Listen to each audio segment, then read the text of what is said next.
എന്റെ സാലറി 30,000 രൂപയേ ഉള്ളൂ. ഈ ചെറിയ എമൗണ്ട് വെച്ച് എങ്ങനെ ഇൻവെസ്റ്റ് ചെയ്യാനാണ്? ഇങ്ങനെ ചിന്തിക്കുന്ന ഒരാളാണ് നിങ്ങളെങ്കിൽ ഈ വീഡിയോ നിങ്ങൾ കാണണം. Hi, this is Akhil from എൻട്രഫിൻ അക്കാദമി. പുതിയൊരു വീഡിയോയിലേക്ക് എല്ലാവർക്കും സ്വാഗതം.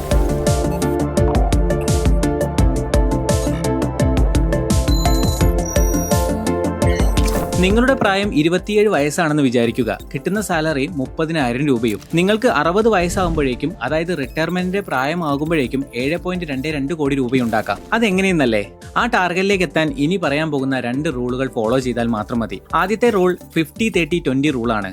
സാലറിയുടെ 50% ചെലവഴിക്കേണ്ടത് നിങ്ങളുടെ നീഡ്സ് അല്ലെങ്കിൽ ആവശ്യങ്ങൾക്കാണ്. അതായത് വീടിന്റെ വാടക, ഗ്രോസറി സാധനങ്ങൾ വാങ്ങുന്നത് പോലുള്ള ആവശ്യങ്ങൾ. സാലറിയിൽ ബാക്കിയുള്ള 30% ചെലവഴിക്കേണ്ടത് നിങ്ങളുടെ വാണ്ട്സ് അല്ലെങ്കിൽ ആഗ്രഹങ്ങൾക്കാണ്. ഷോപ്പിംഗ്, ഹോട്ടലിൽ പോയി ഭക്ഷണം കഴിക്കുക എന്നിവ ഈ ആഗ്രഹങ്ങളിൽ പെടുന്നതാണ്. ഇനി സാലറിയിൽ ബാക്കിയുള്ള 20% ഇൻവെസ്റ്റ്മെന്റിനായി മാറ്റിവെക്കേണ്ടത്. സിമ്പിളായി പറഞ്ഞാൽ 30,000 രൂപ സാലറിയുള്ള നിങ്ങൾ ഇൻവെസ്റ്റ്മെന്റിനായി മാസം 6,000 രൂപ നീക്കിവെക്കണം. ഇനി റൂൾ നമ്പർ 2 എന്താണെന്ന് നോക്കാം. നിങ്ങളുടെ ഇൻകം അല്ലെങ്കിൽ ശമ്പളം കൂടുന്നതിനനുസരിച്ച് നിങ്ങൾ ഇൻവെസ്റ്റ് ചെയ്യുന്ന തുക വർദ്ധിപ്പിക്കുക എന്നതാണ്. ഇത് പറയാൻ ഒരു കാരണമുണ്ട്. ഒരു സിമ്പിൾ എക്സാമ്പിൾ പറയാം. 15 വർഷം മുമ്പ് ഒരു ചിക്കൻ റോളിന് 20 രൂപയായിരുന്നു വില. എന്നാൽ അതേ ചിക്കൻ റോളിന് ഇന്ന് 32 രൂപ കൊടുക്കണം.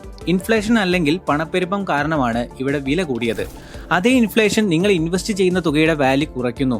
അതുകൊണ്ട് എല്ലാ വർഷവും നിങ്ങൾ ഇൻവെസ്റ്റ് ചെയ്യുന്ന തുക വർദ്ധിപ്പിക്കണം. ആ പ്ലാൻ എന്താണെന്ന് ഇനി പറയാം. 60 വയസ്സാകുമ്പോഴേക്ക് 7.2 കോടി രൂപ എന്ന ഡ്രീം എമൗണ്ടിലേക്ക് എത്താനുള്ള പ്ലാൻ.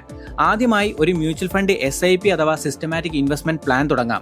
എല്ലാ മാസവും ഒരു ഫിക്സ്ഡ് എമൗണ്ട് മ്യൂച്വൽ ഫണ്ടിൽ നിക്ഷേപിക്കുന്നതിനെയാണ് SIP എന്ന് പറയുന്നത്. ഇതുകൂടാതെ നിങ്ങൾ SIPയിൽ ഇൻവെസ്റ്റ് ചെയ്യുന്ന എമൗണ്ട് എല്ലാ വർഷവും 10% വെച്ച് വർദ്ധിപ്പിക്കുകയും വേണം. മാസം 6,000 രൂപ ഇൻവെസ്റ്റ്മെന്റിനായി മാറ്റിവെക്കുമെന്ന് നേരത്തെ പറഞ്ഞല്ലോ. ആദ്യത്തെ വർഷത്തിലെ എല്ലാ മാസവും 6,000 രൂപ വെച്ച് ഒരു മ്യൂച്വൽ ഫണ്ട് SIPയിൽ ഇൻവെസ്റ്റ് ചെയ്യാം. പിന്നീട് അങ്ങോട്ടുള്ള എല്ലാ വർഷവും ഈ SIP എമൗണ്ട് 10% വെച്ച് വർദ്ധിപ്പിക്കുകയും വേണം. അതായത് സ്റ്റെപ്പ് അപ്പ് ചെയ്യണം. ഒന്നുകൂടി സിമ്പിളായി പറഞ്ഞാൽ, രണ്ടാമത്തെ വർഷം മാസം തോറും അടയ്ക്കേണ്ട SIP എമൗണ്ട് 6,600 രൂപയും മൂന്നാമത്തെ വർഷത്തിലെ SIP എമൗണ്ട് 7,260 രൂപയുമായിരിക്കും. നിങ്ങൾ SIPയിൽ നിക്ഷേപിക്കുന്ന തുകയിൽ നിന്നും 12% ആനുവലൈസ്ഡ് റിട്ടേൺ കിട്ടുമെന്ന് അസ്യൂം ചെയ്യാം. ഇൻഫ്ലേഷൻ റേറ്റ് 6% ആയിരിക്കുമെന്നും ഇവിടെ നമ്മൾ അസ്യൂം ചെയ്യുന്നു. ഇനി 33 വർഷം കഴിയുമ്പോൾ, അതായത് നിങ്ങൾ 60 വയസ്സാകുമ്പോൾ എന്ത് സംഭവിക്കുമെന്ന് നമുക്ക് നോക്കാം. 33 വർഷം കഴിയുമ്പോഴേക്കും നിങ്ങൾ SIPയിൽ നിക്ഷേപിച്ച ടോട്ടൽ എമൗണ്ട് 1,60,02,111 രൂപയായിരിക്കും. ഇതിൽ നിന്നും കിട്ടുന്ന പ്രോഫിറ്റ് ആകട്ടെ 5,62,55,165 രൂപയും. ഈ 2 തുകയും ചേർത്ത് നിങ്ങൾക്ക് കിട്ടാൻ പോകുന്ന ടോട്ടൽ എമൗണ്ട് എത്രയെന്നോ?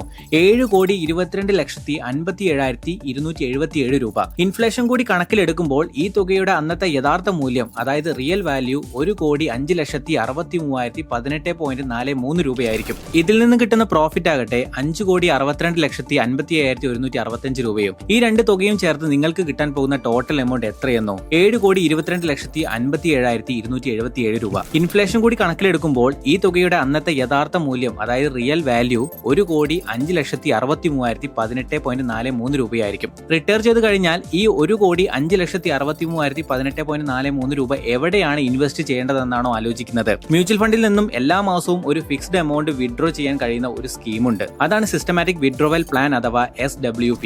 ഇവിടെ നിങ്ങൾ SWPയിൽ നിക്ഷേപിക്കുന്ന 1,05,63,18.43 രൂപയ്ക്ക് 7% ആനുവലൈസ്ഡ് റിട്ടേൺ കിട്ടുമെന്ന് നമുക്ക് അസ്യൂം ചെയ്യാം. അങ്ങനെയാണെങ്കിൽ റിട്ടയർമെന്റിന് ശേഷമുള്ള 20 വർഷം എല്ലാ മാസവും 81,400 രൂപ വെച്ച് നിങ്ങൾക്ക് വിഡ്രോ ചെയ്യാം. ചുരുക്കി പറഞ്ഞാൽ, നിങ്ങൾക്ക് കിട്ടുന്ന സാലറി ചെറുതാണെങ്കിലും ഇപ്പോഴേ ശരിയായ രീതിയിൽ ഇൻവെസ്റ്റ് ചെയ്യുകയാണെങ്കിൽ റിട്ടയർമെന്റ് ജീവിതം സേഫ് ആക്കാം. ഒരു എക്സ്പെർട്ടിന്റെ അടുത്തു നിന്നും മ്യൂച്വൽ ഫണ്ടിൽ ഇൻവെസ്റ്റ് ചെയ്യുന്നതിനെ പറ്റി കൂടുതൽ പഠിക്കാൻ നിങ്ങൾക്ക് താല്പര്യമുണ്ടോ? എങ്കിൽ താഴെ ഒന്ന് കമന്റ് ചെയ്യൂ.